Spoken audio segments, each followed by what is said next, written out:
আপনারা জানেন সেই সময় সরকারে একটা জায়গা প্রজেক্ট নিয়েছিলেন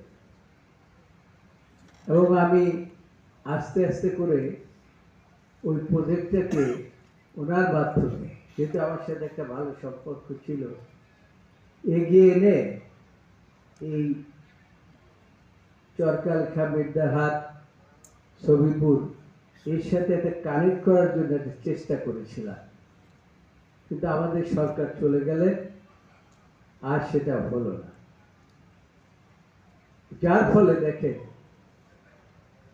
এই ৭৮টা সাক্ষ্য তো পারালাম, আর এখন ওই ছবিপুর অঞ্চলে পৌঁছতে এই কি বলে নদী টদী পার হয়ে যেতে আমাদের যে সময় লাগে, সেই কারণে আমরা ঘুরে ঘুরে এই দিক থেকে যাই। আমি ওই নির্বাচন করতে গিয়ে এই অভিজ্ঞতা অর্জন করে তখনই প্রবেশ করেছিলাম, আল্লাহ যদি আমাকে কোনোদিন সুযোগ দেয় তাহলে এই মুলাদি অঞ্চলটাকে এমনভাবে গড়ে তুলব যাতে করে মানুষের এই দুর্ভোগ পোহাতে না হয়।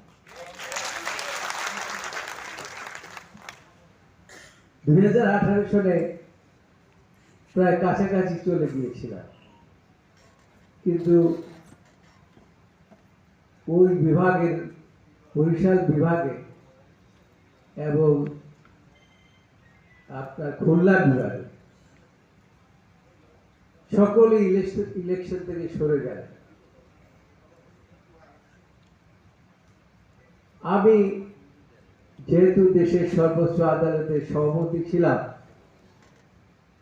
আমি আইজি সাহেবকে, ডিআইজি সাহেবকে জিজ্ঞাসা করলাম, জেলা প্রশাসককে জিজ্ঞাসা করলাম যে আমি শুনতে পাচ্ছি যে আপনারা নাকি সব ভোট নিয়ে যাবে। পুলিশের ডিআইজি তিনি আমাকে বললেন যে সব জায়গায় ভোট নিলেও আপনার ক্ষেত্রে এইখানে ভোট নিতে দেব না। আমি আশ্বস্ত হলাম।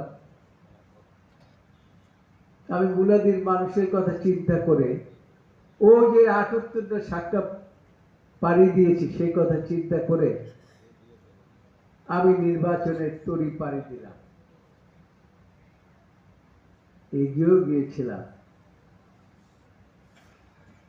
রাতের বেলা জিজ্ঞাসা করলাম আমাদের বরগুনার খন্দকার মাহবুব হোসেন সাহেবকে,